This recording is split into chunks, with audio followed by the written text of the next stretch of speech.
Hi, everybody. It's Rick DiClemente with Astrology Unplugged.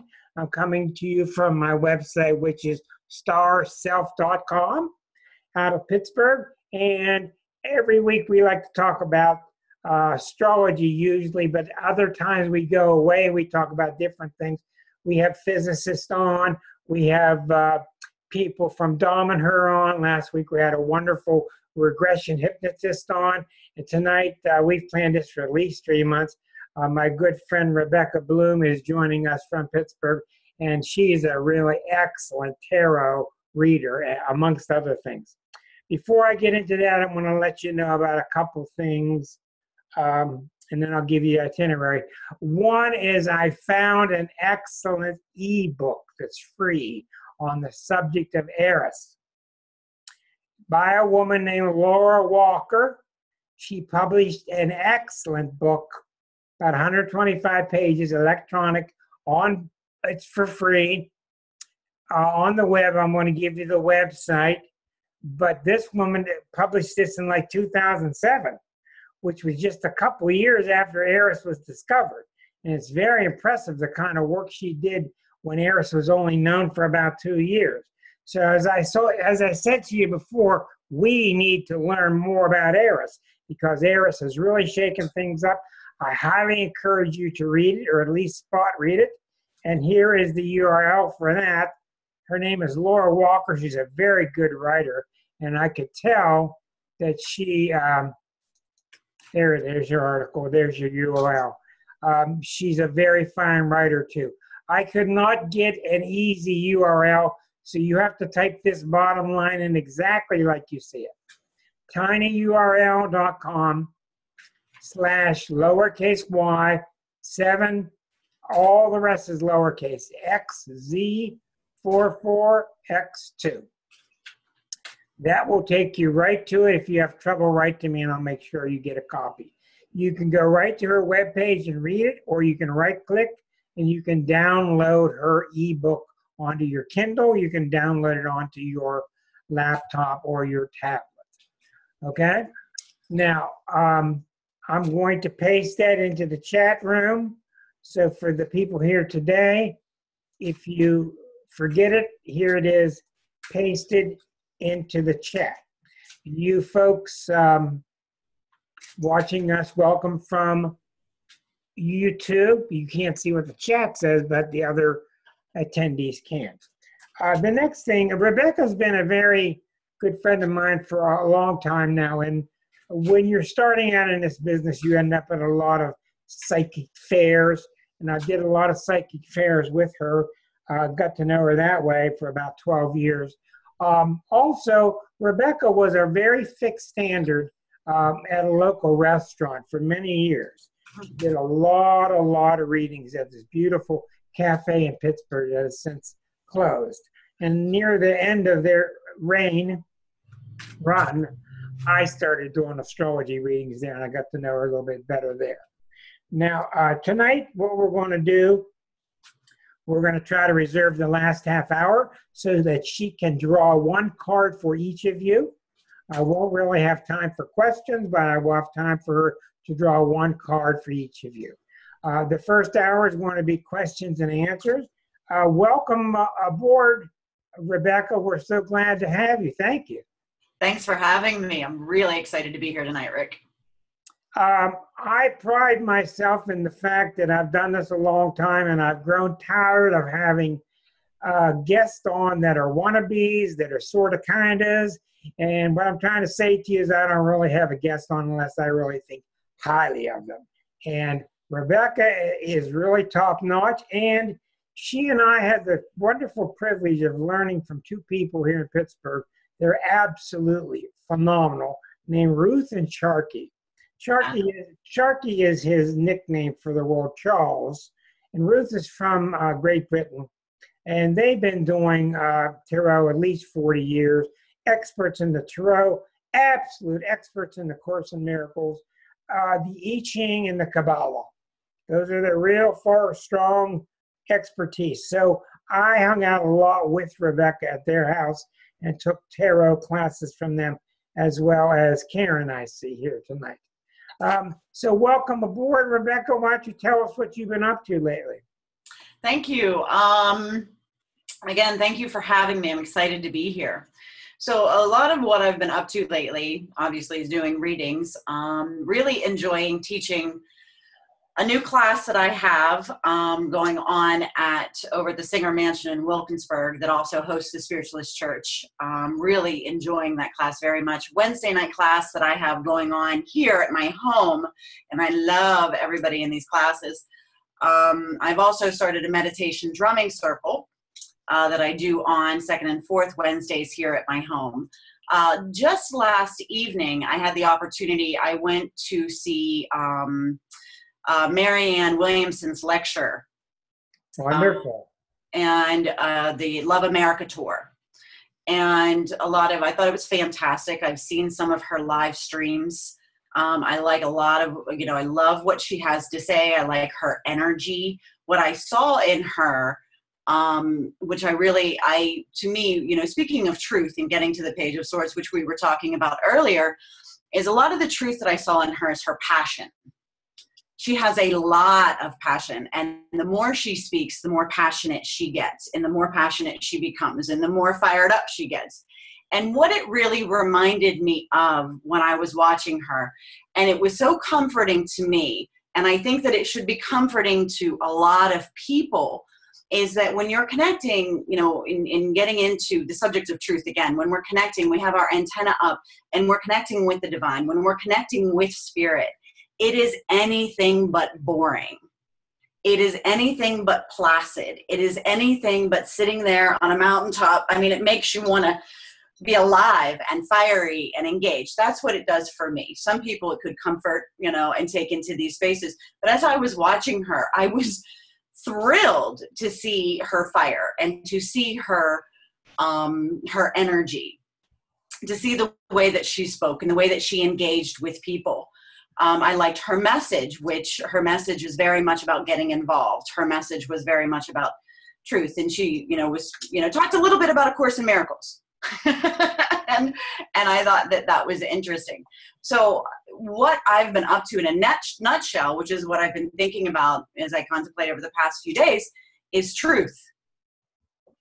Because a lot of what we're seeing in the world, and I've seen, and it was even prior to the election, although election, I think, was really reaching a height of things, was seeing a lot of shadow, what we call shadow coming up. And shadow in the tarot is the devil card. It is not the death card. It is the card of the devil, which is the card of the week coming up next Wednesday. But being with the devil is really about facing our shadow, facing our darkness. All of our shadow, I learned a very long time ago that the more light that comes up into our world, into our society, into our being, is also the more shadow that begins to come up. It begins to be unearthed. So we get to see what is untrue. So we see a lot of corruption coming up. We see a lot of lies coming up. We see a lot of greed coming up. We see a lot of things that we're faced with inside of ourselves, as well as things that we see other people, playing out on a world stage. And so for the past 6 months, I've realized that daily, that spirit, my guides, or whatever you want to call it, has said to me, as I wake up in the morning, truth.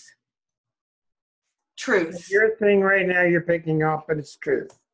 Truth. That's a wonderful thing to hear, for sure. Truth. And what it does is it requires and asks you, it's more of a question, right? Mm-hmm. Is what is my truth? What is my truth, right? It's not what's the truth about the world. We can engage in illusion, disillusion, engagement with the world, not engaging with the world, etc. But it comes back to what is my truth?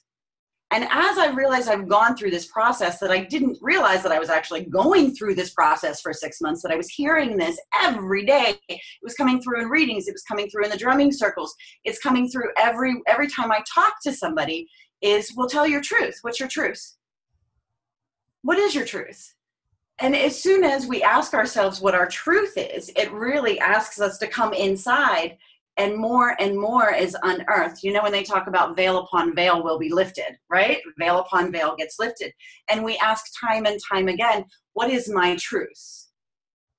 And I think that now, since we're in such a Pluto period, you're seeing very clearly the things that are true are succeeding, and the things that aren't true are falling by the wayside.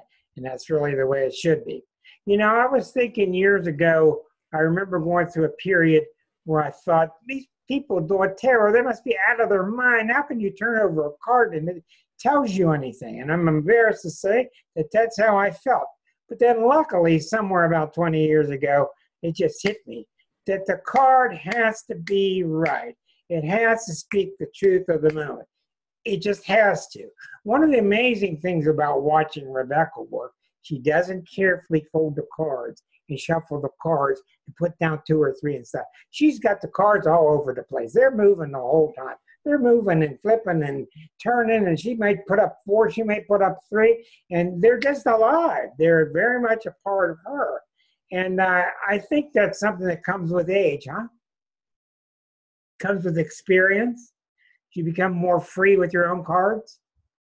Absolutely. Oh, absolutely. I think you get more and more comfortable. That's what we talk about. The cards are a mirror in all essence. I think we've all heard about, you know, the world is a mirror, everything is a mirror. The cards are a mirror of us. They're like the way that I look at something. I look at, if I put out a Celtic cross, it's a snapshot of where you are. It's a snapshot of what you're working through. And one of the things I love about the cards is cards will go as deep or as superficial as you'd like them to go. They go as far as you go because they are an extension of you. They're a mirror of you. Your intention. And I remember ending the Exquisite Zodiac with the statement that you are born at a moment that you are an emissary of the moment that will never be repeated again in the entire universe. That moment has a quality, and I would have to think that's the exact same moment that you're getting when you turn the cards over. Absolutely. It's a beautiful way to say that. It's a beautiful way to say that. It is the quality of the moment. A couple of things I want to talk with you about, and I think this is very good for those of you who are starting to read. I know some of you are very advanced readers, some of you are just starting. But one thing that I've learned, and I want to get some correspondence here with Rebecca. When you're new at something, there's a real tendency to start to translate, to feel real stupid about it, shove it back down. Well, in most cases, you're probably not that wrong. You're probably not that right either, but you're probably right on the line. So what I've learned is go ahead and say what you got to say. Don't say it like it's in cement, but say it with some confidence, because in time you're going to learn. It's not you doing the talking. In time you're going to learn that it's not you doing the talking, or it's your higher self doing the talking. Whatever you want to call it, yeah. Right. And there is nothing like the accuracy of a reader who's a beginner. Yes. The accuracy of the beginner is off the charts, is really off the charts. And so, yeah, I mean, when you're learning to read, I think the best strategy when you're first beginning and you're first learning to read and taking them up is, number one, familiarize yourself with them. Don't be afraid of them. Take them with you, shuffle them while you're reading, while you're, watching TV or you're doing other things. You can really get familiar with the cards. But number two, don't do too much too fast. Right. The biggest learning lesson for me, when after I'd had, my readings with Ruth and Sharkey, and I bought a deck, and I went home and I sat on my living room floor and I put out a full Celtic cross, and I scared the crap out of myself. I totally scared the crap out of myself. And it was 9 of Swords, and it was 10 of Swords, and there were towers, and there was all of this stuff going on. And I was like, oh my God, and this is a really important lesson.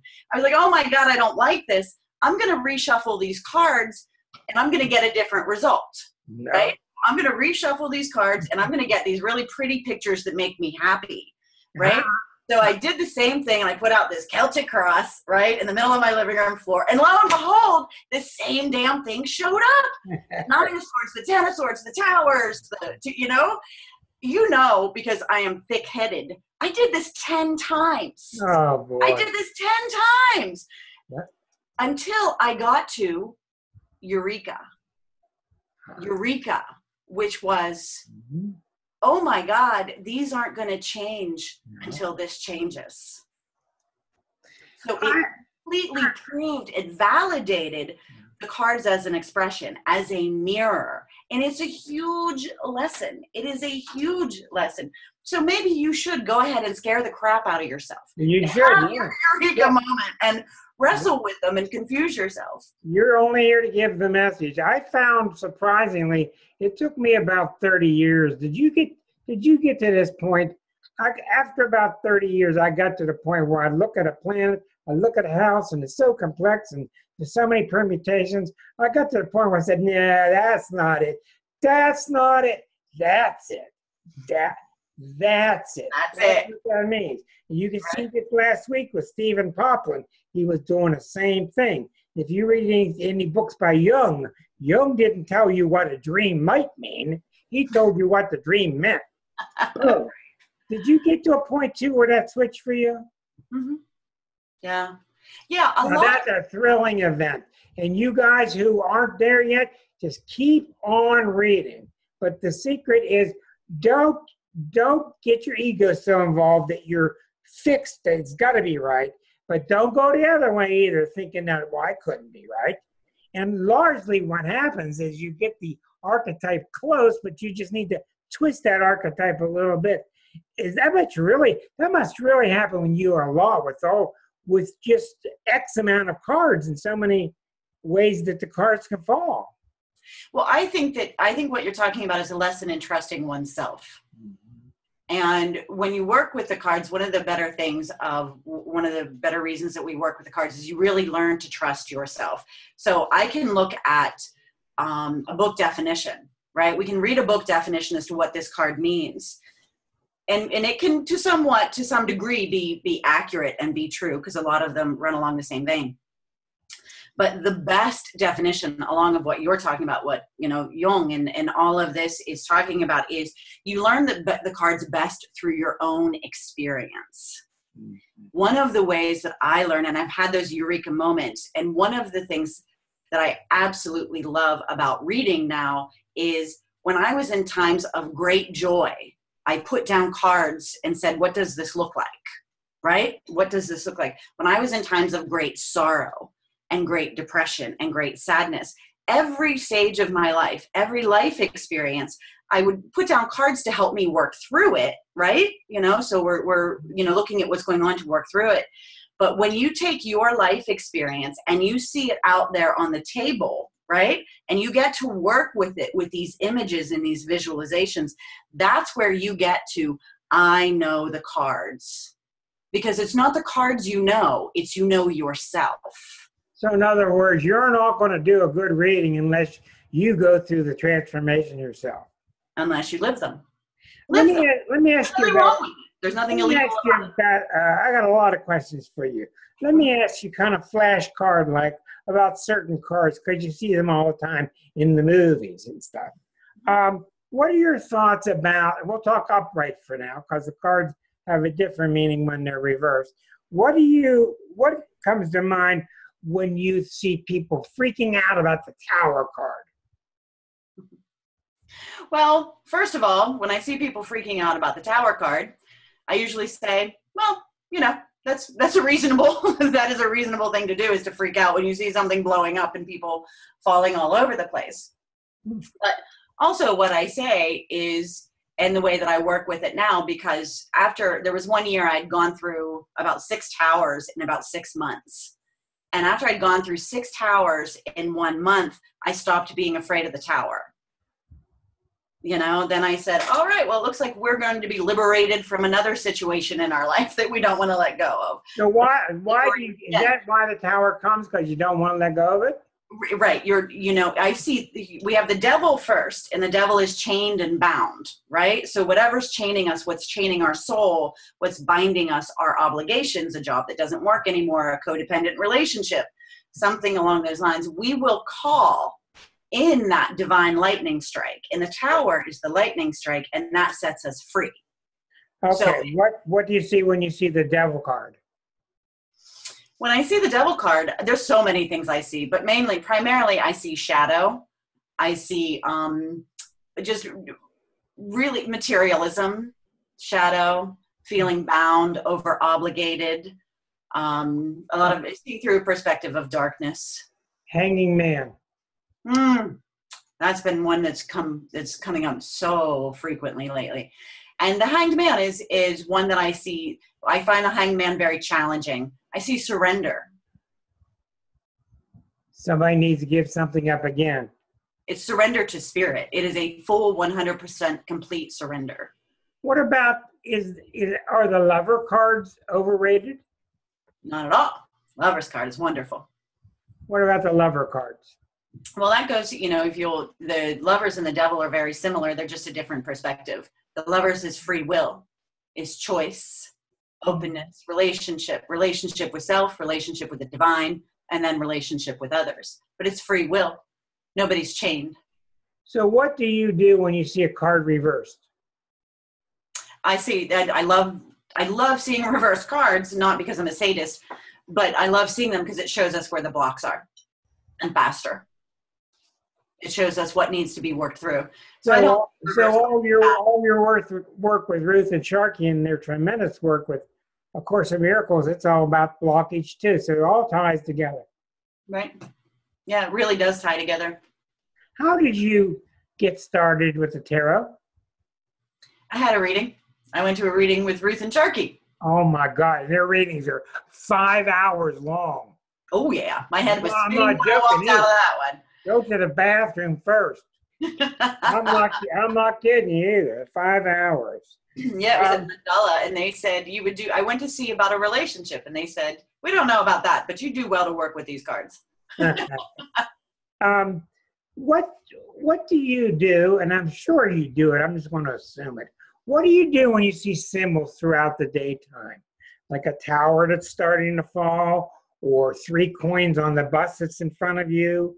What do you see? What do you do when you see everyday symbols that relate right to those archetypes?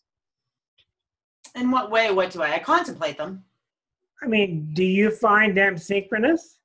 Oh, absolutely. That's one of the things, Rick, is one of the things that I love about life is that everything has meaning. It gets to the point where when you see that everything has meaning and everything's meaningful and all the symbols, and you work with the symbols enough, you get to a point where you stop contemplating every one of them because you're living in this archetypal world and it fills your mind up, and you can really go overboard with it and you can overflow with it. But absolutely, the symbolism in the tarot, symbolism and the tarot and the archetypes all just go hand in hand and bleed together. They're beautiful, and it's all synchronistic. It is. That's where, when I do a card reading, that's how I explain a lot of card readings to new people is, if you're familiar with the term synchronicity, that's what a card reading is. When you put those cards on the table, that's the beetle hitting the window as you're talking about the dream. Like that is, it's synchronistic. It's why do people have to get their reading from a woman? I don't believe they do. I used to go to fairs, and I'd have 35 years experience, and a girl next to me's got 2 weeks, and the girl with 2 weeks would have 19 people lined up, and no one would come to my booth. And I think they think that you women have the woo-woo. Well, a lot of women do have the woo-woo. But a lot of men have the woo-woo too. Well, I think woo-woo. Hey, I'm sure astrology differs a little bit from yours. What do your clients, let me put it this way. What did your clients want to hear from you 10 years ago? And what do they want to hear from you today? That is an excellent question, Rick. That is an excellent question because it's one of my favorites. 10 years ago, really people wanted prediction. There was prediction, when am I going to meet this person? When is this going to go on? And there was a lot of friction and a lot of resistance around going deeper. I've been saying for 10 years, we need to go deeper. We need to go deeper. We need to go deeper. We need to go deeper. Right. And everybody, they don't want to, they want to know when things are going to happen. They want you to predict what they had for breakfast. They want you to to guess all of these things. And I don't like guessing, and I don't like predicting in that sense.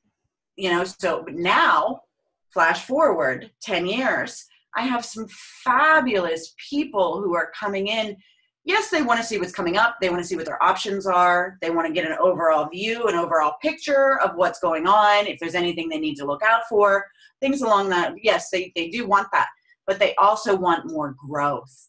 They want to know what's coming up from the unconscious. Where is the soul really going? And that's what I'm saying. Yep.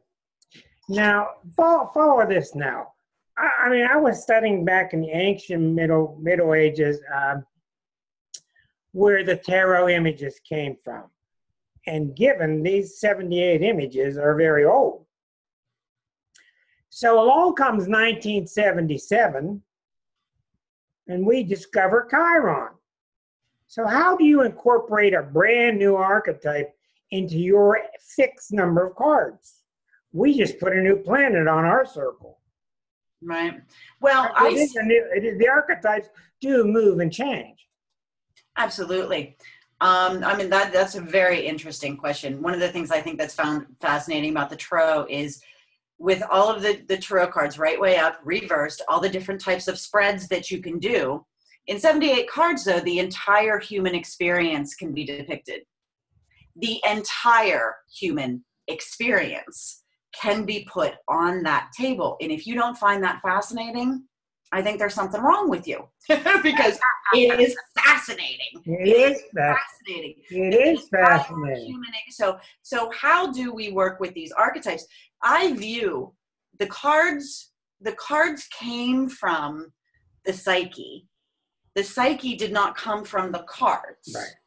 Right? So the psyche, the cards are the archetypal blueprint. They are the blueprint. Right? So you can find, because you have so many, so you attribute Chiron to Virgo, right? We have, right, you attribute, a lot of other people will attribute Chiron to Taurus, right? So Taurus would be, for some people, is the Hierophant in the Tarot, okay, which is the spiritual teacher. But some people attribute that to Chiron being the wounded healer. He becomes the teacher because he's had to learn about his own wounds. Right? So has Chiron always lived in the Hierophant? Has Chiron then has always lived in the human psyche, just waiting to appear. He didn't just appear. He didn't manifest. He was there. He just needed to come forth. And archetypes come forth when they're needed. Do you have any thoughts on the new Eris, which is out there raising hell?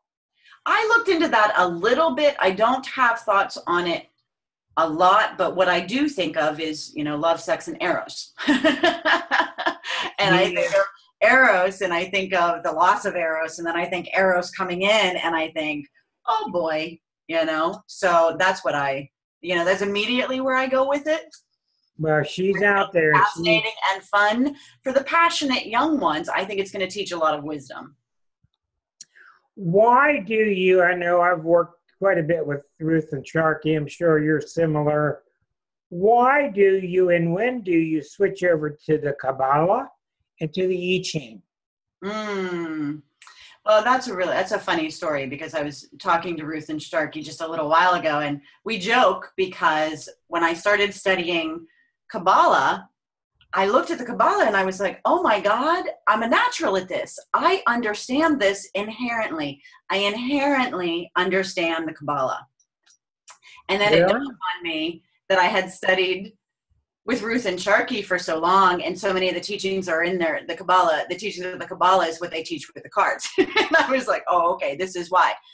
But I think, I was so fortunate to work with these teachers, and they teach all of them, the I Ching, the Kabbalah, A Course in Miracles, and the cards. They blend into all of their readings.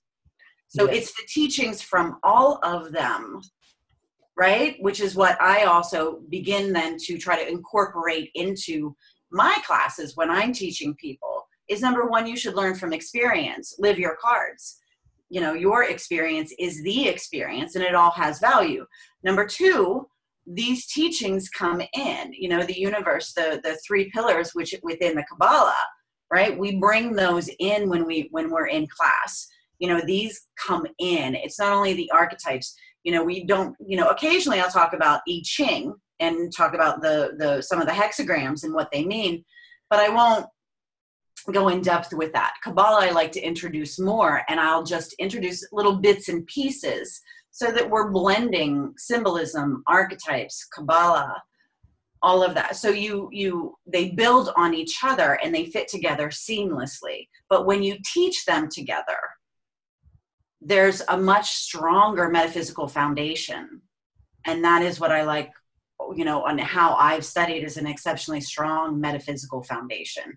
One that could be really hard to work with at times, and you had to really, you have to reach for it and you have to struggle with it. But it is, teaching in that manner, when you incorporate all of these systems into working with the cards, then I think people have a well-rounded metaphysical education through the vehicle and the vein of the tarot. Speaking of your readings, I was very interested to know this. What is it that's hard for you to do when you're doing a reading? People think I just sit back and read and it just flows off my tongue. Well, I'm struggling an awful lot of the time. It's very difficult. People don't realize that. It's very tough. What do you find tough?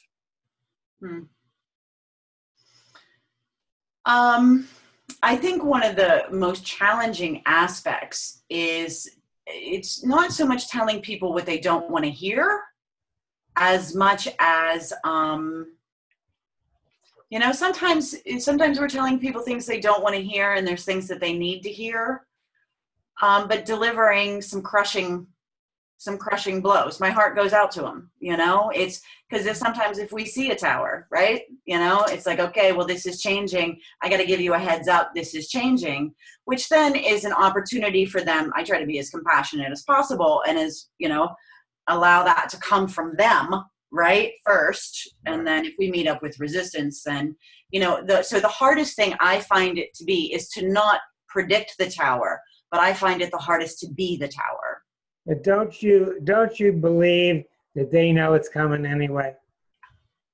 Oh, yeah. Especially with relationships. Oh, that's the big one, yeah. I want to ask you about the moon, because I really don't know enough about the moon card in tarot, but I do know that the moon is a weirdo. The moon is a weird planet. Compared to the other planets, the moon is just got its own stories. Woo! Is that the same with tarot? Absolutely. Absolutely. The moon can mean that you're developing psychically, right? So it can be as simple as you're having these strange feelings and images because you're developing and you're connecting, right? You're connecting on these levels. It's called the weird, WYRD. So it starts, right? It starts moving out. And we're starting to pick up on more of the astral plane and going into Yesod, right? So and the moon can be something as devastating as going into a really, really dark night of the soul and having to move through a lot of darkness and a lot of loss. How about dependency? Yeah, I do see a lot of the moon there. I see dependency more around, Pentacles and the devil. Is that right? The moon is a card of more free. It is dependency in a very deep sense, but it's also it can be just a very powerful card of feeling betrayed.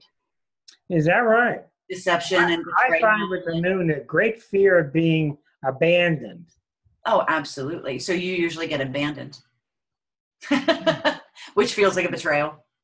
Okay, well, we're on track. I want to do about 7 more minutes with questions, and that will leave you 15 minutes, which I'm glad, for you to do the reading on the current state of affairs in this place called the United States.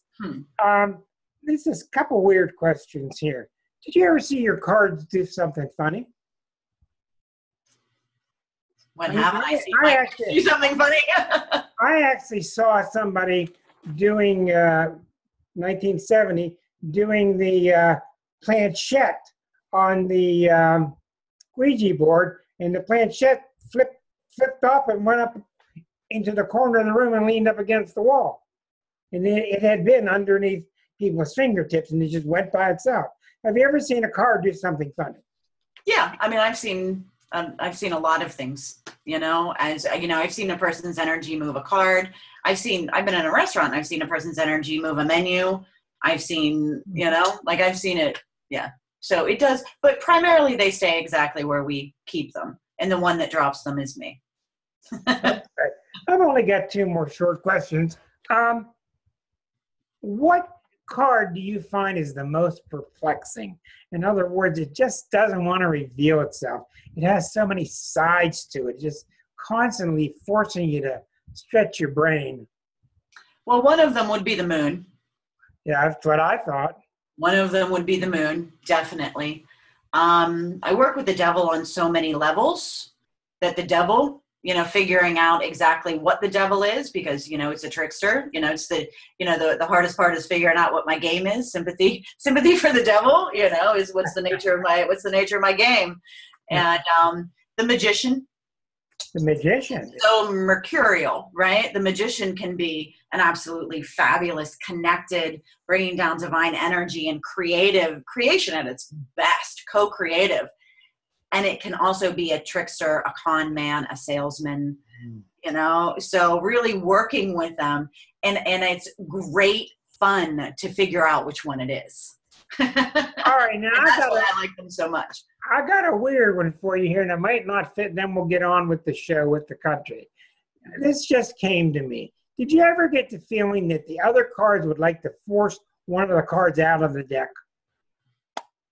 That 77 of them say, well, we'd be better off if we voted this one guy off the island. Did you get that feeling? Well, yeah. Well, that happens. Like because I've read in so many different venues, right? I've read in fairs, I've read in restaurants, I've read, you name it, that when I lose a card, that card has gotten kicked off the island.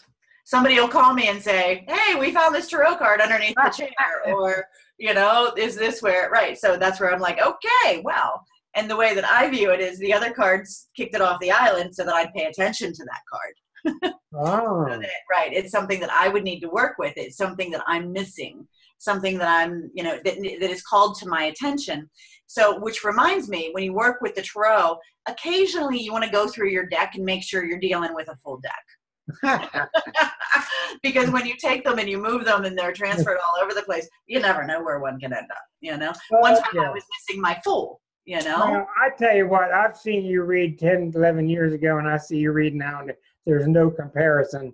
She's just so lively with this. And that's why I wanted to get out of this talking head syndrome that we're in right now and ask her, as we did earlier before the call, to throw a spread, to do a Celtic cross.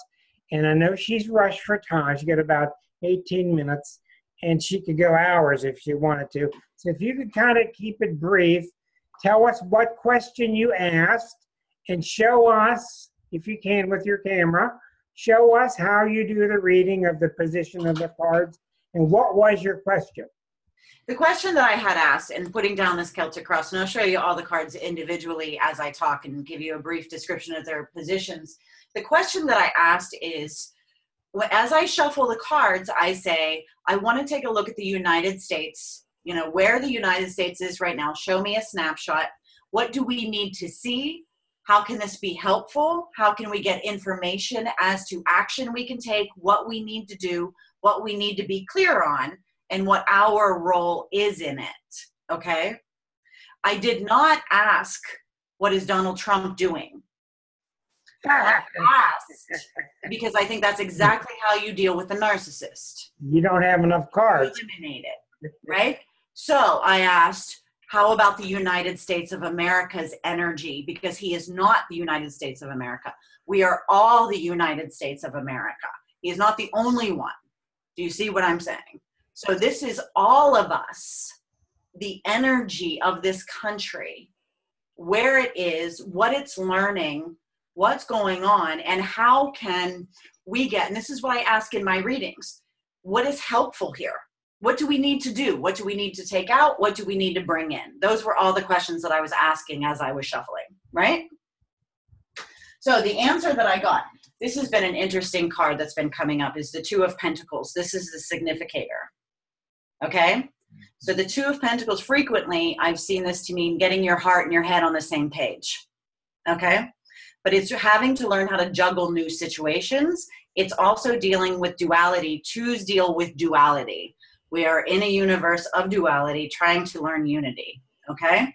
So with the duality, and that's where we go, with our heart and our head. So it's how to juggle this, how to balance this, how to move through this. Now, and I found this oddly and wonderfully comforting. And I like the fact that I asked the question the way that I did and did not focus on the one Cancer that we have, okay? Is the Hermit in the middle of the spread. Right way up. I did include reversals here. So we have the Hermit, which is introspection. This is forcing us to go within. The Hermit is about completion. It's also about shining one's light.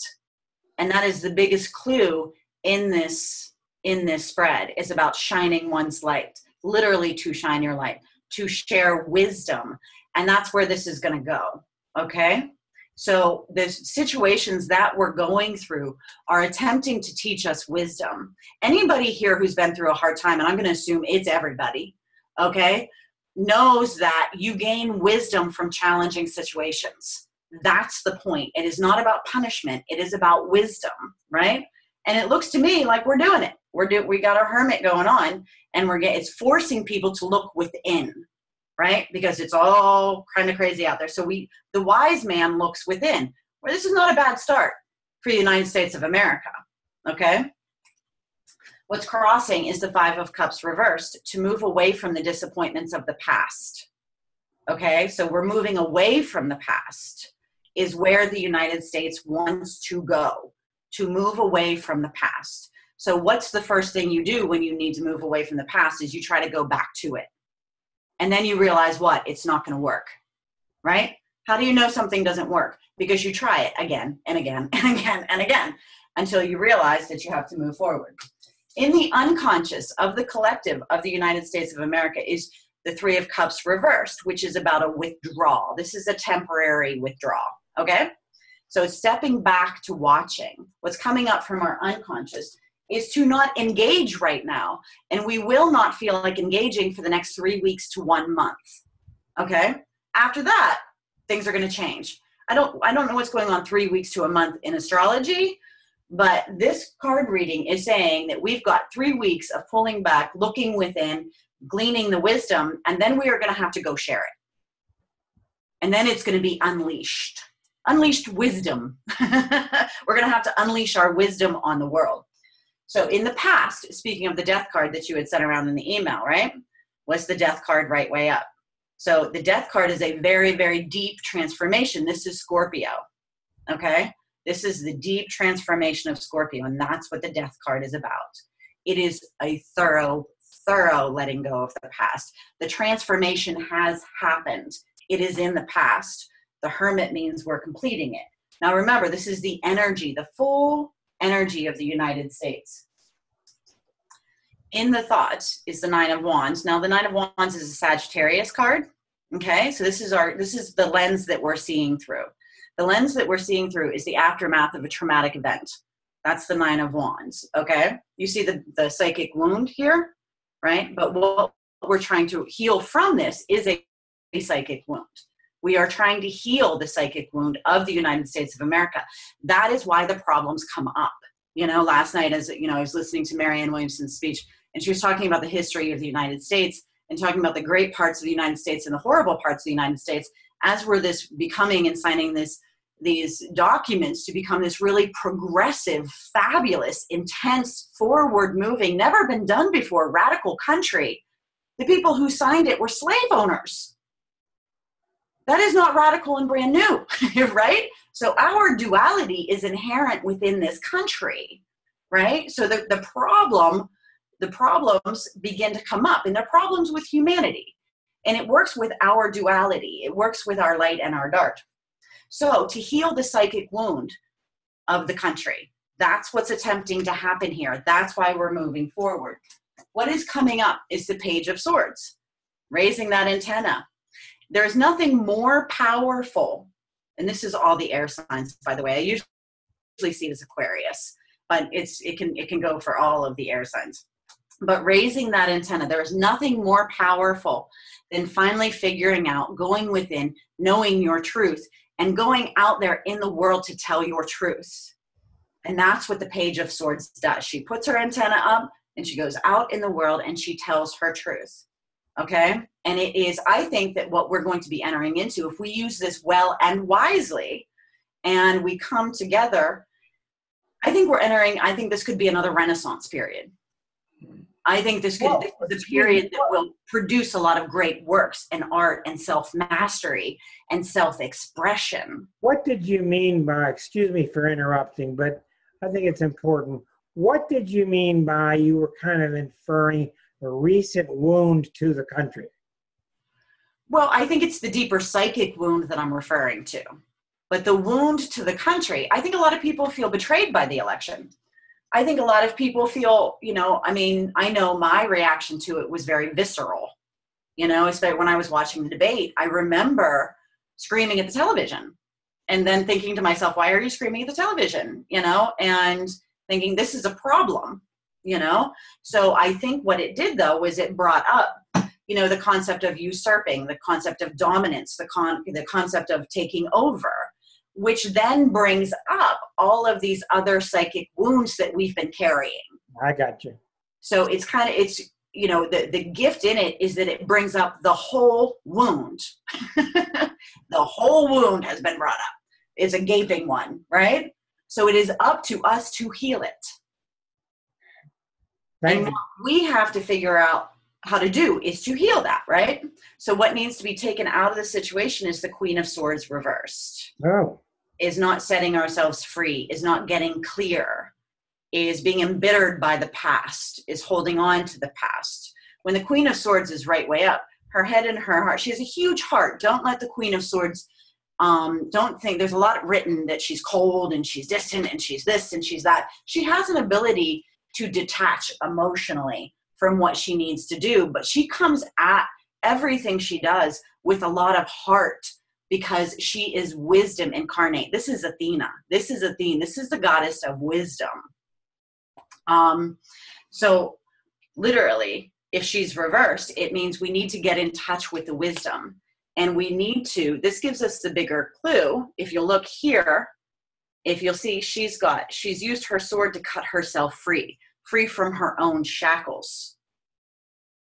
So this is setting us free from our shackles. What needs to be taken out is not unshackling ourselves. Fascinating. Picking up our freedom and going and sharing our wisdom with the world. So you write it, you speak it, you do what you need to do, but your wisdom, and I'm guessing that everybody here has wisdom and a special wisdom to share because you're curious about these things and what to do and how to work through and do your own work. Go share that with the world. After the next 3 weeks to a month, that is going to be called for. So you write your articles, you create communities that teach the younger ones the wisdom, because what will be coming up in the Soul's Goal is the Knight of Wands, which is about moving forward, but it's also about a really fiery energy. The Knight of Wands just wants to dominate. It's like the adolescent, right? It's the jock adolescent. It's I just want to come up and take it over, and I want to take everything over, and I just want to dominate. And we want to go and be global citizens, but we want to go and dominate. That doesn't get us a welcome way into the door. Like anybody who comes into my house and tries to dominate me, I'll show you the door. Do you see what I'm saying? Like that. So it's kind of we have all this fire and all this drive and all this desire. And it's what I believe Stephen was talking about, the young ones, the young souls coming in, right? It's all that energy of wanting to take it up, and we know how to do this, but we need to temper that with wisdom, because people have tried to do that before. People have tried to dominate before, and it's created horrible, horrible situations. Now, on the more positive note, the Knight of Wands as the soul's goal is to move on from the past, okay? So it's to move on from the past. It's to move on energetically. It is, so this is a very strong desire to want to move on from the past, but it's got that the knights move and fire moves, right? So it is the highest energy card in the deck. Knights are movement, fire is an active quality. These two combined will give you the highest energy card of the deck. And that's how we're trying to come at the world. it's not reversed. So we really, the energy of the country itself does not want war. If it was reversed, the energy of the country would want war. So this was comforting to me because, it's kind of like we want to dominate, but we don't want to blow it up. In the environment is the King of Cups reversed. And this King of Cups reversed, I think it's really quite the interesting card, and probably one that you struggle with. But the King of Cups reversed is about, I think, a lot of the suspiciousness that we're all feeling in the world right now, the uncertainty, the insecurity, the emotional suspiciousness, feeling unsupported and leaderless type of action. But I think it's the most powerful part about this card is about not playing God. So this card invites us to invite spirit, to invite energy, to invite God into the equation, because look what happens when we don't. When we don't. Now we are, right? But we have to, as a whole, begin to create a much more supportive environment. The outcome is the Six of Swords. And I see it's the Six of Swords reversed. So it means as of right now, we are missing the opportunity for a shift in consciousness. Now, that's not to say it's as of right now. When I see a Six of Swords reversed, it means we're not listening to guidance. We're shaking off our messages from our guides. We're not, it's about making a crossing, a change of consciousness. And the Six of Swords reversed, the Six of Swords is a card of grief. But one of the things that I've learned about grief is active.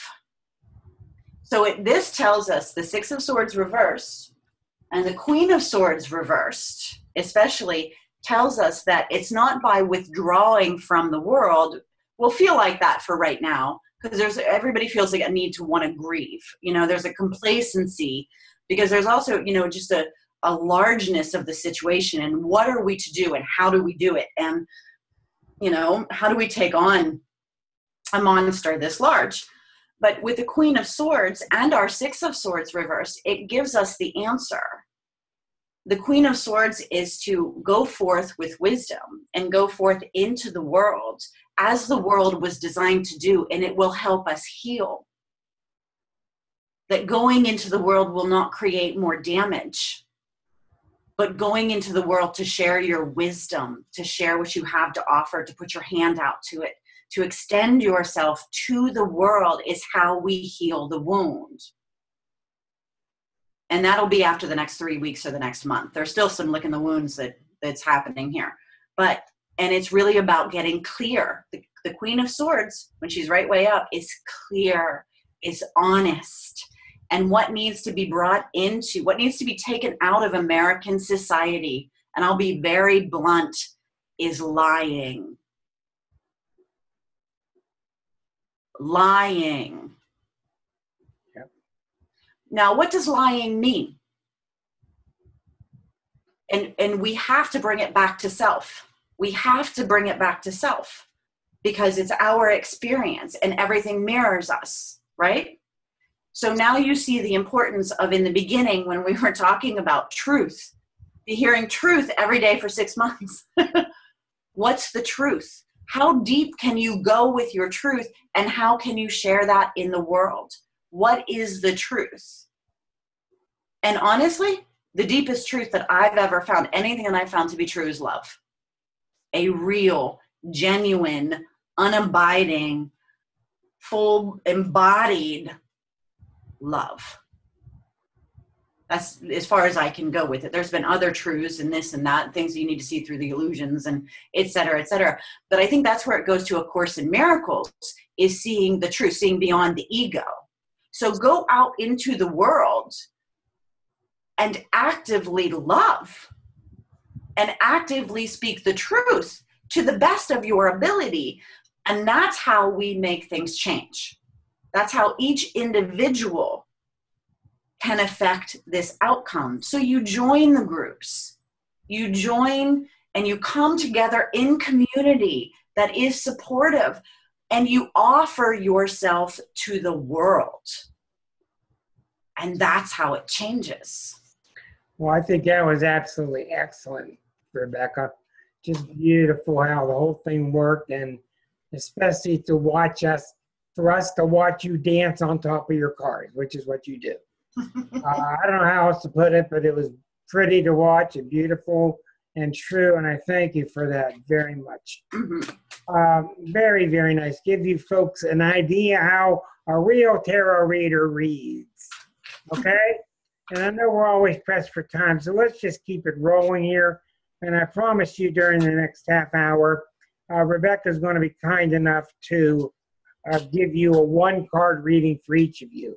And I know everybody's screen is different, so I will just take care of the muting. Is there anybody that does not want their reading? Okay. We may as well leave this on YouTube because it should be interesting. Waldo, you're up first, and she's going to be shuffling, and she's going to draw a card for you. And Waldo, you are with Rebecca. Hi, Waldo. Hi, Rebecca. Thank you for the lecture. Sure. I hope it was beneficial. It's my pleasure. It's always my pleasure. Terrific. So what do we have here for Waldo? A little magic, I'm thinking. And by the way, I am keeping the cards right way up and reversed. Okay? So if you remember, if you get a reversed card, it shows us the block. So it might be something that needs to be taken out or something that is not more negative than a card that's right way up. Okay? So what do we have for Waldo? We have your Fool reversed. The Fool. Right. I love the Fool. The Fool is one of the best cards. It's the first card out of the deck. The Fool is the soul that gets us into this world in the first place, because it must be quite foolish to come into this world. I'm thinking it is, right? But it's the content of the soul. When the Fool is reversed, it's needing to trust yourself more, to really trust and to learn and to engage with that soul to the degree that you trust that your soul has gotten you into every experience that you've had in your life for your learning, not for your punishment. Okay? So when I see the Fool reversed, the Fool right way up is being willing to take risks, right? So when this is reversed, I call it risk aversive. Go for it, Waldo. Let us know what happens. It's perfect. Thank you, Rebecca. Karen is up next out of Florida. Karen, you are with Rebecca. Hi, Karen. Hi, Rebecca. I loved what you did because some of it was wonderful confirmation for what I've been. Perfect. That is a good reading when it confirms what you're already on and working on and moving through. So let's see what we have for Karen here.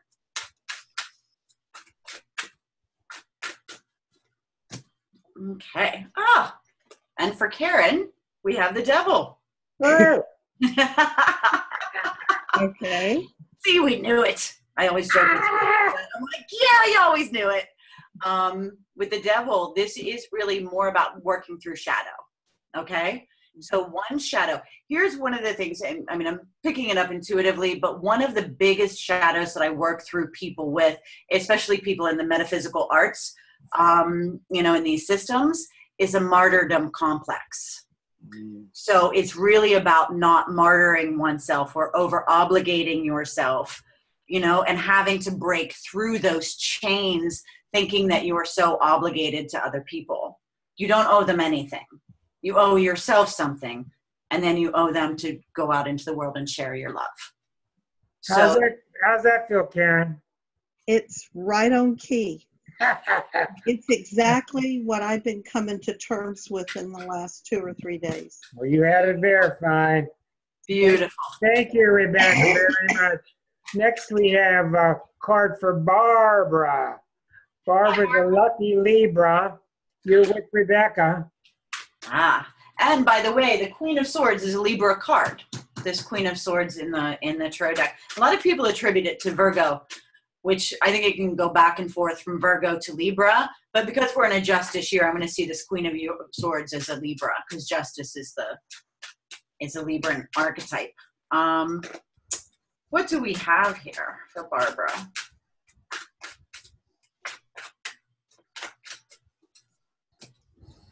Nine of Cups reversed.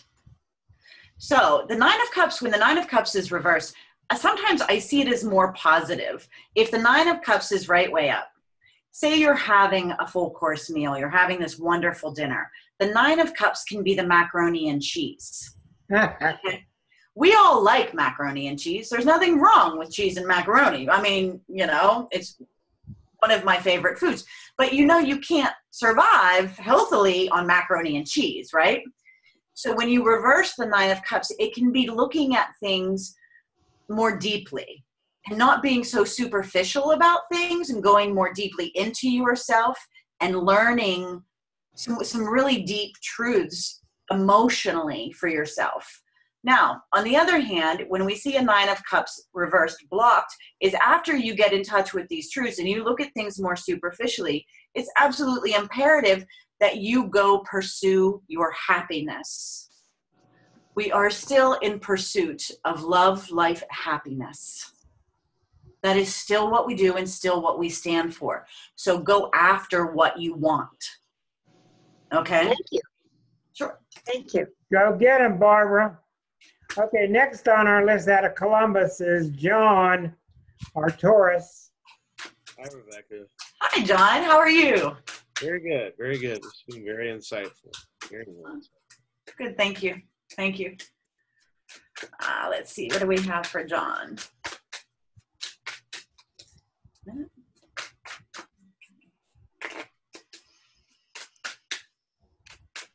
They're telling me to shuffle for a long time here. I think they're saying John needs to learn patience. Okay. I probably do. Queen of Swords reversed. Oh, Right?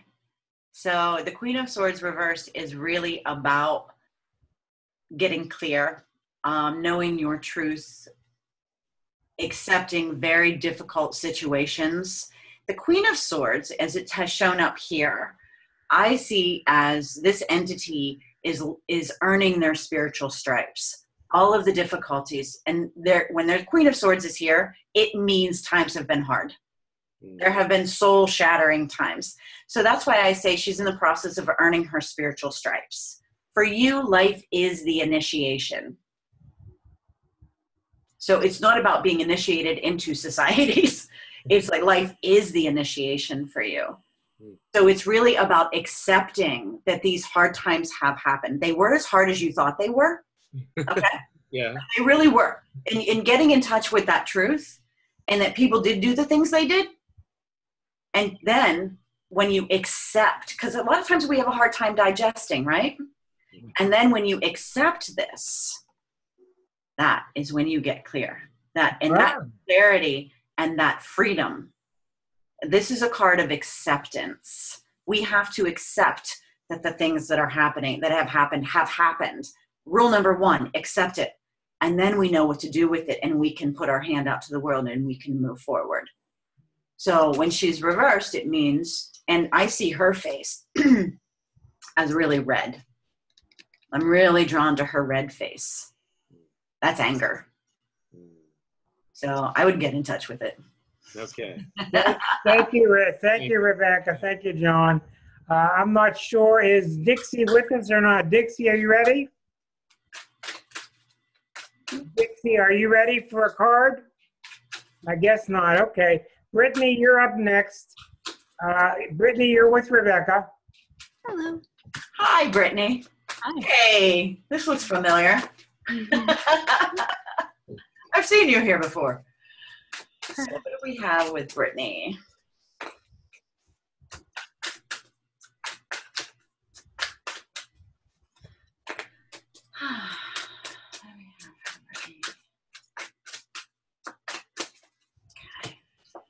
Wheel of Fortune reverse. Oh, boy. Oh, boy. Big trouble. Not at all.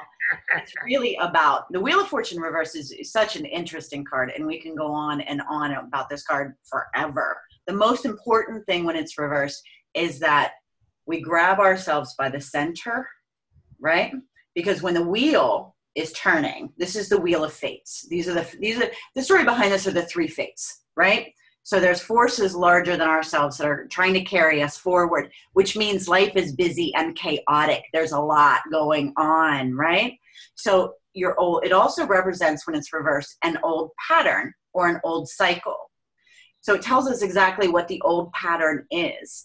The old pattern is to let life toss you around, right? Instead of grabbing by your center and knowing that all of these aspects are a part of your life. You're not something that bounces around there. They're something that rotates around you. And so when we do that, then we get right way up and we go with the flow. So when I see it reversed, I can still see it as very positive. You know, a lot of people will say, well, the flow, you know, now you're going downhill. I see it as everything is really great. There's just a lot to handle. So the best way is to, you know, do some solar plexus work. Stay in that core, stay in that center. Makes sense, Brittany? Yeah, thank you. Very good. Thank you very much. Rebecca, you're now with our friend Rip, who's up, I believe, in the Milwaukee area, Wisconsin. Yeah, generally a little north of that. No, up in the North Country. You're with Rebecca, Rip. Hi, Rebecca. Hi, Rip. How are you? Not too bad. How about you? I'm doing well. Thank you. It's really interesting. I'm glad to get to see like all these cards one by one. Great. What is here for Rip? I think they're getting shuffled. Mm-hmm. Well, for Rip, we're working with the Five of Swords. Now, what's interesting is we spoke of my teachers, Ruth and Sharkey, and you know, years and years ago, they did a Kabbalah Tree of Life spread around why Jesus had come to Earth, what he was working on for himself, other than to teach us things, right? What was Jesus working on in his learning lesson? And one of them was the Five of Swords, which is about comparison to others. It was eventually to complete his whole cycle. He was here to wrap things up and complete it. But the Five of Swords can show up frequently when we've been through a really long, hard battle that we didn't want to be involved in the first place. And, you know, so things turn into this, and then it can feel as if we've been defeated or we've lost. But its main struggle comes through comparing oneself to other people. So really getting this reversed and not feeling as if things are a defeat, giving up. It's another surrender card. When the Five of Swords is here, your ego is ready to go, and it is ready to do battle, and it is ready to compare yourself with other people, and it's ready to run you over the coals. And that's what needs to be surrendered, is the ego, or feeling as if you have to do battle, or that you have to, in a sense, compete.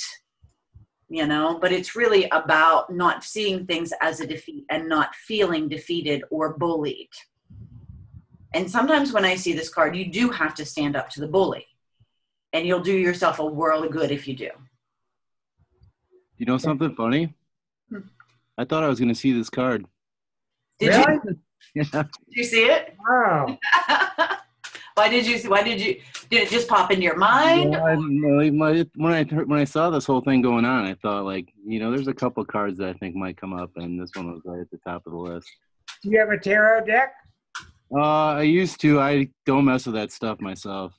Well, I can see that. Thank you, Rip. Thank you, Rebecca. Moving on to our good friend Suzanne in Pittsburgh. You're on with Rebecca. Where is Suzanne? Where are you? Right She has here. a pink There you are. background. Hi. I'm sure you know. I'm Suzanne. sure you know each other. Absolutely. Let's see, what do we have for Suzanne here?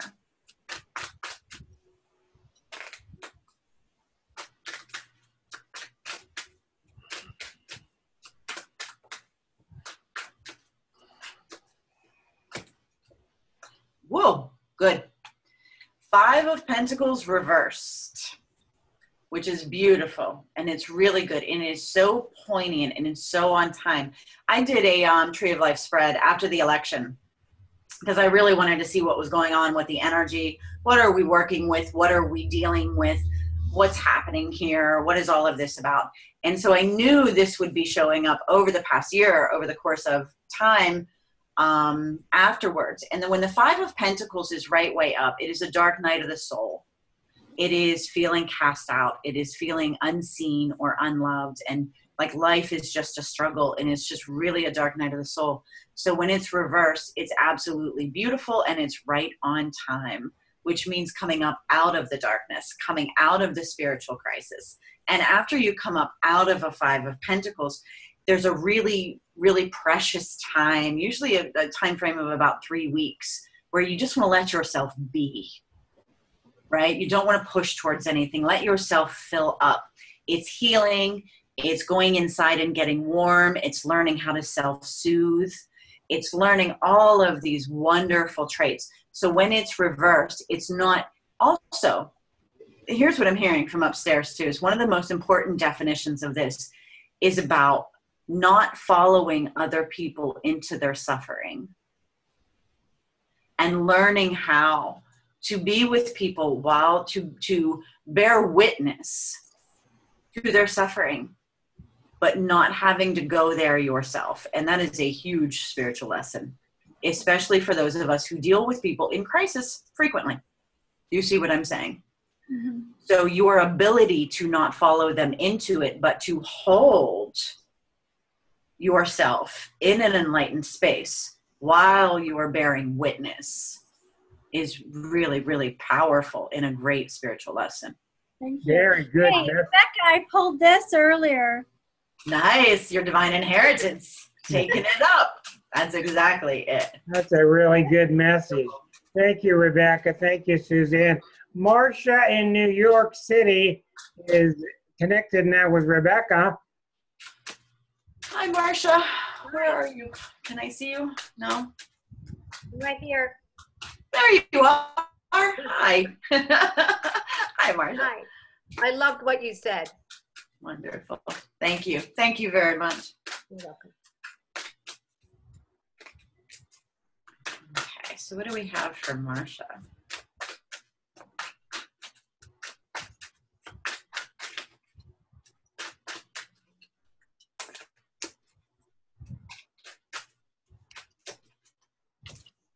Okay, so for Marcia, we are working with the Empress reversed. So when we're working through the Empress reversed, the Empress is the mother archetype of the deck. This is the warm mother, the goddess archetype. You know, some would see the Empress as Aphrodite. I think she can really resemble so many goddesses, so it's hard to go through all of them. But when she's reversed, it's about moving through and working through self-care issues. So self-care becomes predominant for you, to take really good care of yourself, to nurture yourself. Because when she's reversed, you have a tendency to overgive.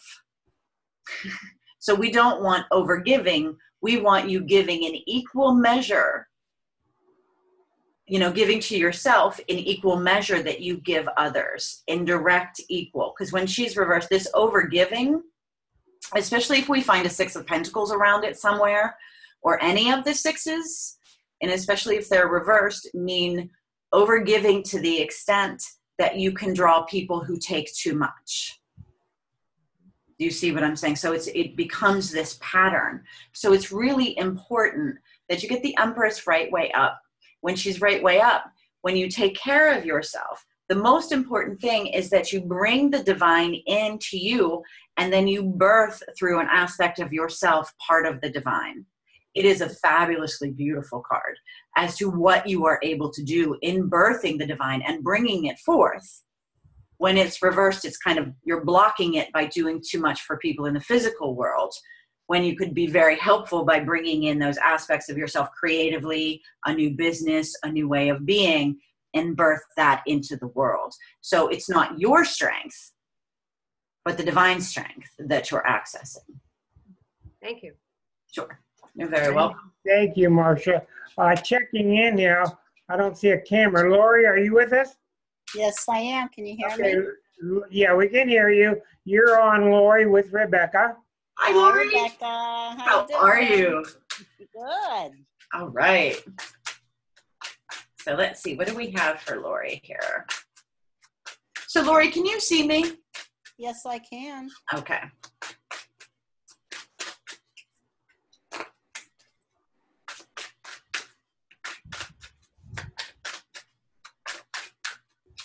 What do we have for Lori? Oh, we have the Five of Pentacles reversed. Very good. Again, coming out of a dark night. It's coming out of the darkness, out of the dark night of the soul. I feel like for you, finances are improving. And it's really very much...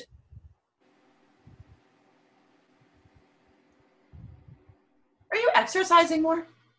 Yes. That's really important for you. I was really drawn to the foot down there, the feet in walking through the snow. And that movement, that like feet hitting the pavement is really, just really important, like to keep the moving going and to keep things going. I think that's what creates a warmth inside of you, or helps create, maybe it wakes up the Kundalini, and really gets things moving and helps you connect on a higher level. But it's definitely going to improve your energy levels. When the Five of Pentacles is right way up, it can also mean low energy. So when it's reversed, our energy levels start to improve. And the best way that we can do that, sometimes we think we need to sleep, or we need to rest, or we need to be still, but sometimes it's the exact opposite. And when we see the Five of Pentacles reversed, the opposite is true. We need to go out into the world to move, to exercise, and get a little fired up. So that's what that looks like to me. And especially, moving, and that's also going to help you move through the cold space in your life. Like I see them walking through the snow, and eventually they have to get to a point where they're not walking on snow anymore, where the cold space isn't there anymore. But the way you do that, it's like when you're driving your car, and you're coming in, there's a storm coming this way and you're going this way. You don't stop. You keep moving and the storm's going this way. So you just keep moving, right? And you just keep moving through. So it's coming up out of a dark time, out of darkness. The energy should start improving. I would also say, like, I'm getting that this one here, the woman in the front, really wants to let this one, who looks like a son to me, sort of go his own way or do his own thing. So if that resonates to you, he may need to take up some of his own adventures to learn some of his lessons, which will then improve your energy and give you more energy. Even though you are the mother, you will still play the supportive role. But I just think he needs a little more freedom, and he's just not following mama duck. Making sense, Lori? Yes, it is. All of it. Thank you very much. Going to move on here. Let's see if Sandy is. Sandy, you with us? Yeah, I'm here. Okay, Sandy, you're on with Rebecca. Great, thank you. Hi, Sandy. Hi. Okay, so what do we have for Sandy?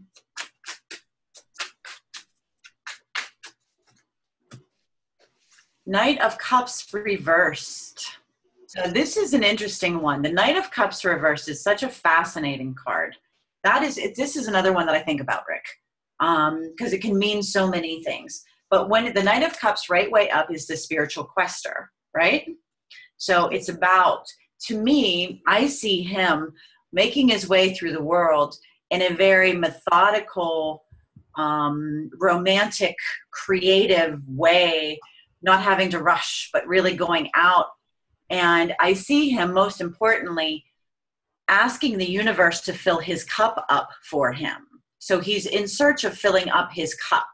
And going in search of filling up one's cup, can literally mean going out and have a drink, but it means filling up that spiritual cup, asking, the universe to fill up whatever cup you want to be filled.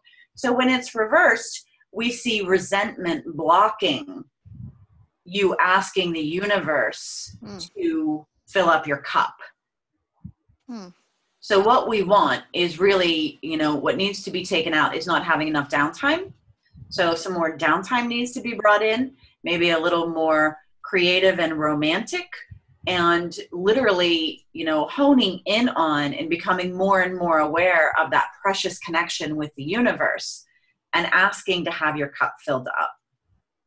So it's literally, I see this as going out and requesting, asking of people for what you want in whatever way that, you can either be very direct about it. You can do it in writing, telephone, in any way, but it's really about needing to open up that cup and extend an openness into the world. So it's really about, and the Knight of Cups, when it's reversed, can also be feeling as if one is on the wrong quest, and seeking. So it's about more spiritual seeking and going into different groups and spiritually seeking. I see it as a vision quest card. I think it's a really appropriate term would be a vision quest when it comes to the Knight of Cups reversed. Sounds exciting. Does sound exciting. Thank you, Sandy. Okay, Marta, you're up next. Marta is with Rebecca. Hi. Hi, Marta. How are you? I'm good. How are you? I'm in awe. I hope you're enjoying it so far. Totally. I am. So what do we have for Marta?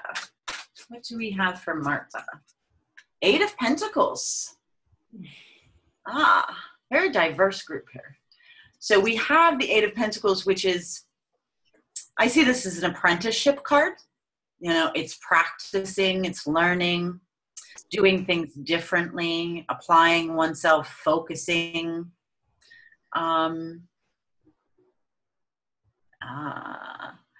I see what's beautiful here. The 8 of Pentacles is a Virgo card. I realize that I haven't been talking a lot about astrology here. So the 8 of Pentacles is a Virgo card. I'm getting a really powerful Virgo time frame here. So, as you move towards, beginning of September, is to keep honing this craft, to keep practicing your skills. The 8 of Pentacles is, even though you may be very, very, very adept at what you do, and with an 8 of Pentacles bodes very well for work, it means keep plying your craft and keep honing, especially your individuality. What makes you different? How do you express yourself through your work? And keep honing that individuality. Keep being a little different. Keep doing things in the way that only you can. And most importantly, I love this card because when it comes to changing patterns, which a lot of us are in the process of because of all of the, big shit hitting the fan, this means doing things differently. Yep. So Do your thing, Marta. Works for me. Thank you very much. Rebecca, I'm sure you know Karen. You must have met somewhere. No? Karen. Karen's on with Rebecca because Karen knows Ruth and Sharky real well. All right. Hi, Karen. Hi.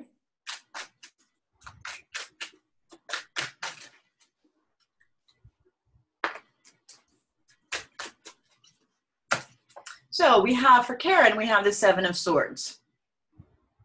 So the 7 of Swords, once again, is another very interesting card of the deck. The 7 of Swords can be a card of avoidance, a card of taking on too much. Frequently, I see it as somebody who avoids by taking on too much. So if you'll notice in the card, he's running off with more than he can handle. So he's taking on too much anyway, but there's some that he still can't take on. So I see it as a card of avoiding, in the Robin Wood deck, it's called sitting on the fence or being on the fence. So not making decisions or not confronting things directly. So we really want to be able to literally get off the fence, change things up. So to get this reversed, it's about confronting things that need to be confronted. So, and I'd say that looks within, and it's really very much about confronting, different situations, different scenarios. I also see it as a card of, in its best sense, the 7 of Swords is about acting individually. Okay. So it's really about an independent take on things. It can be doing things on the DL, doing what you think is right, and just not talking a lot about it. So it's just kind of a card of getting things done, moving through things, not confronting. Sometimes confrontations aren't wise. Sometimes they are. That's why the best confrontations are the ones with yourself, when you compassionately confront yourself and get off the fence about some things. But immediately what I saw was taking on too much, carrying too much in the world, and therefore avoiding some processes that you need to be working through on the internal. Okay. Thank you very much. Elke, thanks for waiting so long. Elke, you are on with Rebecca. Hi. I'm not special. Hi, Rebecca. Hi, Elke. Let's see.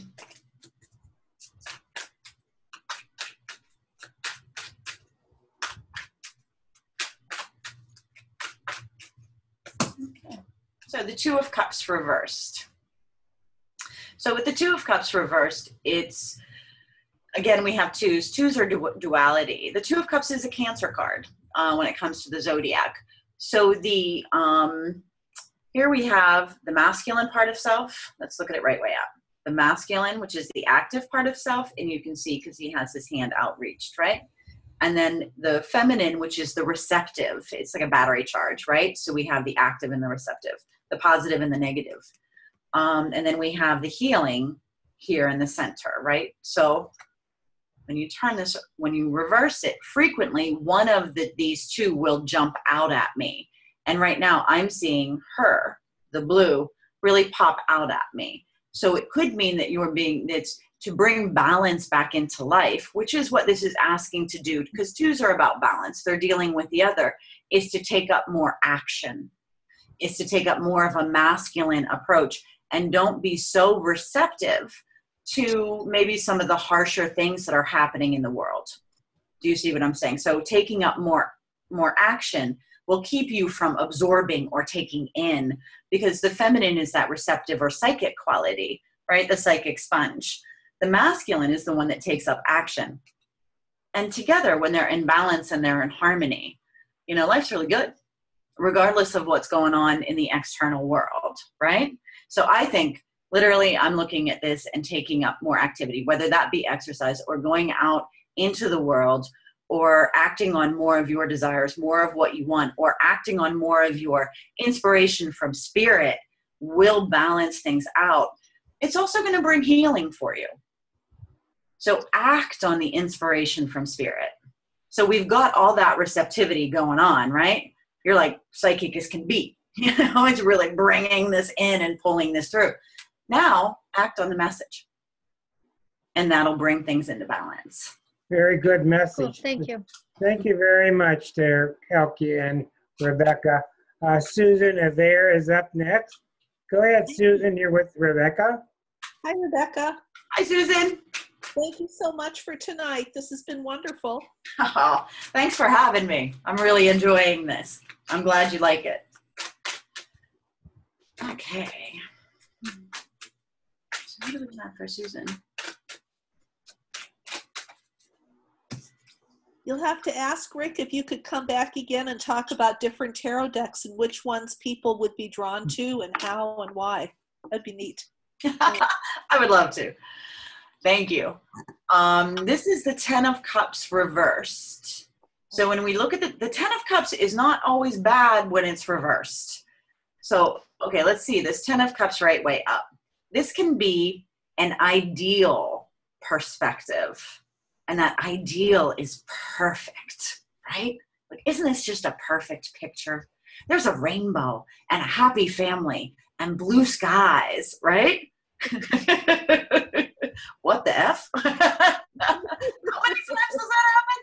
So the Ten of Cups will happen in life. We'll have periods of real fulfillment and true happiness, right?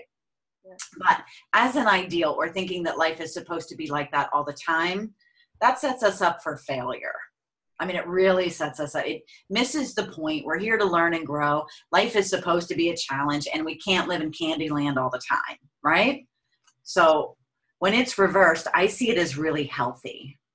I see it as really, you know, there's potential for fulfillment here. You should probably move towards a little more of your own personal fulfillment, not in what you think you should want, but in what you really do want. right? So that's the good part about the card being reversed. But also reversed can also be a healthy dose of cynicism about the world. You know, it's like seeing the world as not all rosy and rose tinted glasses, and it can be a much more realistic view of the world. So that's why I don't see that as necessarily bad. I can see that as a good card. So move towards more real fulfillment, but I don't think that the perspective is skewed. There you go, Susan. Imagine a Virgo telling you not to live in Candyman anymore. Not saying that. Dixie has made it back with us with her camera. She can hear now. So, Rebecca, you're now connected with Dixie, and then we'll get to Keita. Hi, Dixie. Where are you? Can I see you? No? Okay.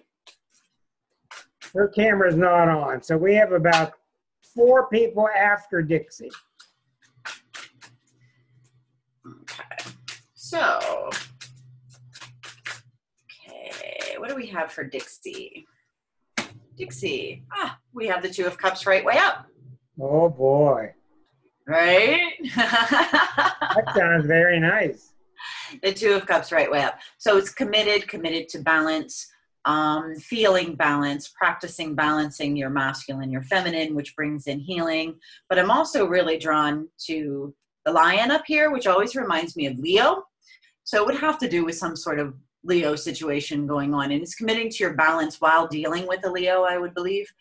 But the Two of Cups, you know, is that's committed to healing. I would also say, I mean, it's very rare that I go to these places with these, but I would say that there's probably, you know, a new love interest of some degree.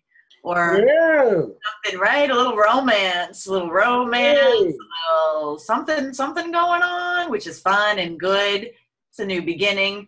I've also seen the Two of Cups, you know, as meeting somebody's equal and going toe to toe with them, you know, so I've seen that, you know, show up as well. But to me, this just looks like a positive balance of self, a commitment, considering commitment. I'm really drawn to the you know, to really to say have courage. It's that lion-hearted up at the top, that red lion that I am so drawn to, and that is really about committing to what you're passionate about and being lion-hearted and bringing through that courage. Beautiful. It's wonderful. Well, that's why she wasn't visible, so we didn't see her blush. Good luck, Dixie. Okay, almost on the last row now. Thank you. We're coming to Susan Ferguson, way out in San Francisco. Hi, Susan. I got you, Susan. I got you unmuted. I think you're on with Rebecca. You're on with Rebecca. Hi, Rebecca. Hi, Susan. How are you? I'm good. All right. So let's see what we have for Susan here. And what is one of the cards for Susan? Hi. Who's that? That's my kitty, Lily. Hi, Lily. So here, my kitty Samson's outside, or he'd be trying to take up his territory here. The Seven of Swords reversed is getting off the fence, confronting things, which is beautiful. That inner confrontation, making decisions, making choices. I see this as making a choice to really involve yourself more and to really come to the fore and get involved and get off the fence, and as a beautiful way of healing and moving into the world and being able to work through what you need to work through in the world. So it's kind of getting off the fence and not taking on so much and doing what you need to do for you. That's kind of what I've been doing. Is it? Yes. Well, it's good. It's a positive. One Virgo to another. Go Virgos.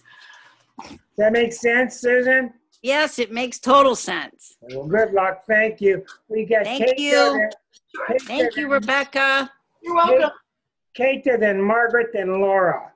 Keita, am I saying that name right? Kathy. Kathy, okay. Kathy, you are with Rebecca? Okay, great. Hi, Kathy.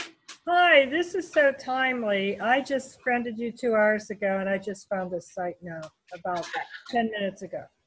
Hello. Well, this is episode 81, so welcome. Perfect. Thank you. So let's see what we have for Kathy. Where are you, Kathy? South Park. Oh, okay, Pittsburgh. Mm-hmm. I belong to the First Spiritualist Church, too. Okay. Yeah. So, Kathy, here we have the Page of Cups. What a delightful, delightful energy. And again, with all of these cards, I could just go into such detail, but this is really the development of the psychic. Yeah. This page talks to the fish, right? So it's really having those imaginary conversations that aren't so imaginary, that are really real. I see the fish as God, right? And so when I see a fish in a card deck, I always say, follow the fish. Don't follow what else is going on, follow the fish. So here we have our Page of Cups, which is learning, growing, developing, and it's messages from the unconscious that come up for you as well. But it's really genuinely, like spirit is genuinely present. You're genuinely developing. You are bringing this in. It is happening. It is not crazy. It is true. Wonderful. Oh, it's beautiful. Yeah. That's nice. So Thank lovely. you. So keep talking to the fish.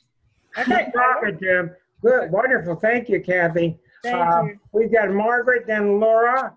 Margaret is on with Rebecca. Hi. Hi, Margaret. Hey, hi there. How are you? Good. All right. Glad to hear it. So let's see. What do we have for Margaret?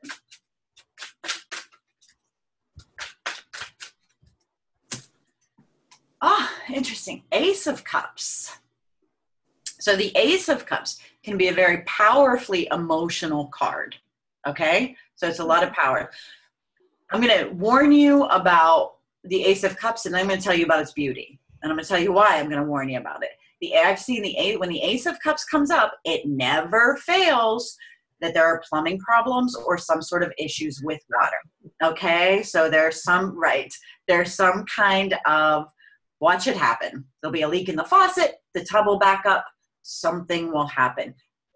Most certainly not catastrophic, but do you know what I mean? I've found it to be true every time this card shows up. Now, why? Because it is an exceptionally powerful connection with the divine. It's channeling opening up.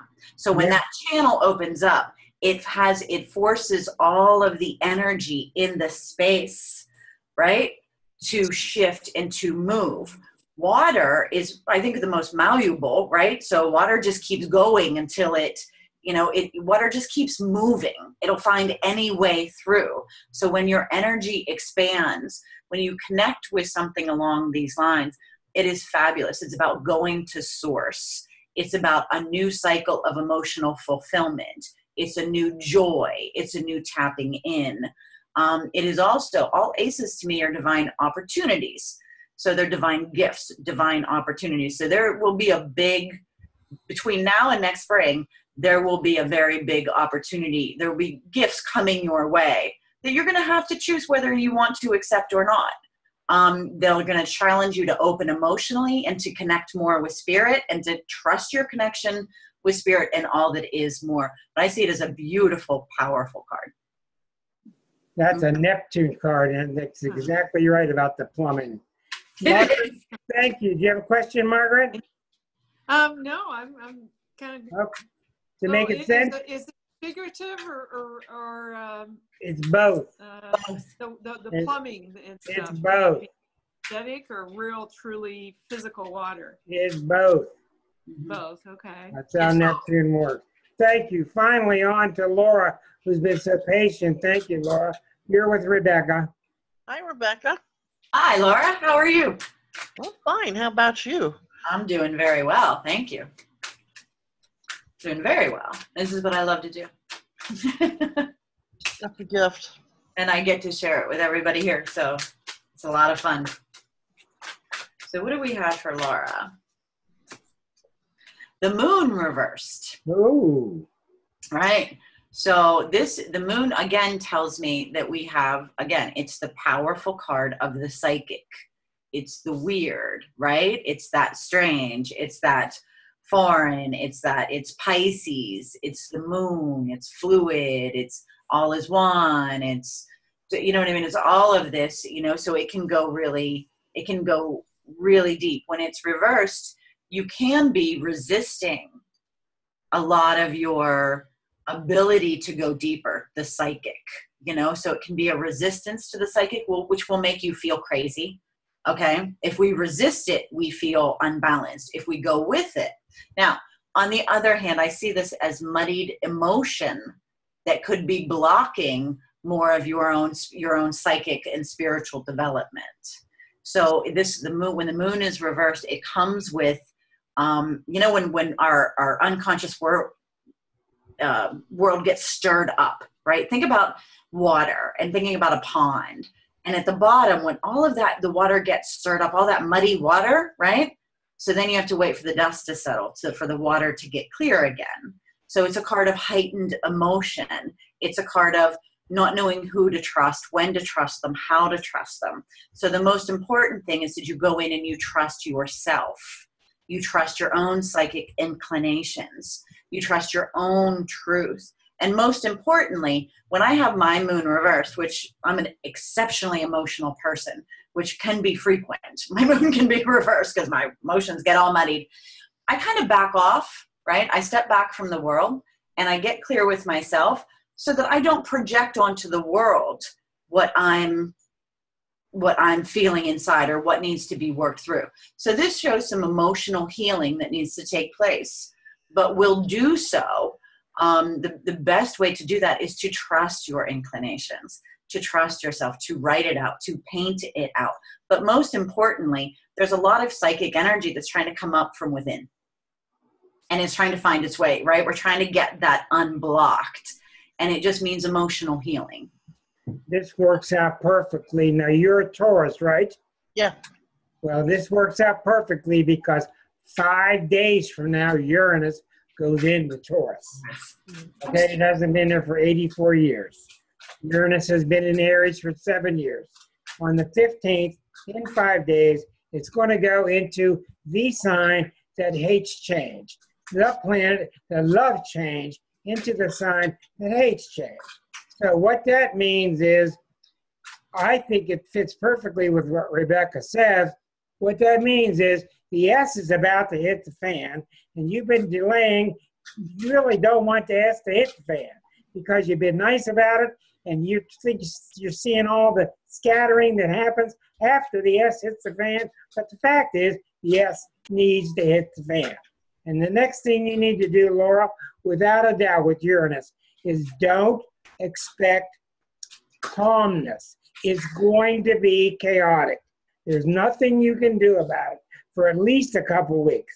The rest of May is going to be chaotic, and you won't have any problem settling down once again after a while. But you're just going to shoot yourself in your foot if you don't allow this chaos to explode. So I hope that fits for you, and I hope it helps. Okay? Well, thank you. All right. Now, it's been a long time. I appreciate this so much, and I want Rebecca to know that after 81 sessions, yours was the most attended. 27 people. So you're very popular. We certainly would love to have you come back again. It's everything that I expected, and I'm very happy that the viewers got to see a real pro do her work.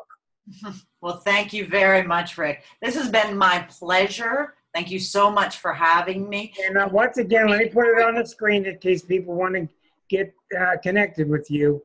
Here it is right here. These are there's her website and phone number. If you would like to connect with Rebecca, you can do so here. She's also on Facebook, Rebecca Bloom. And I want to thank everybody for being with us. You also out on YouTube land, thank you. This is the end for the evening. And next week, we're going back to that good old boring subject somehow, somewhere with astrology. Thank you once again, Rebecca. Thank you for having me. Good night, everybody. Bye. Thanks, Rick. Good night. Thanks, everybody.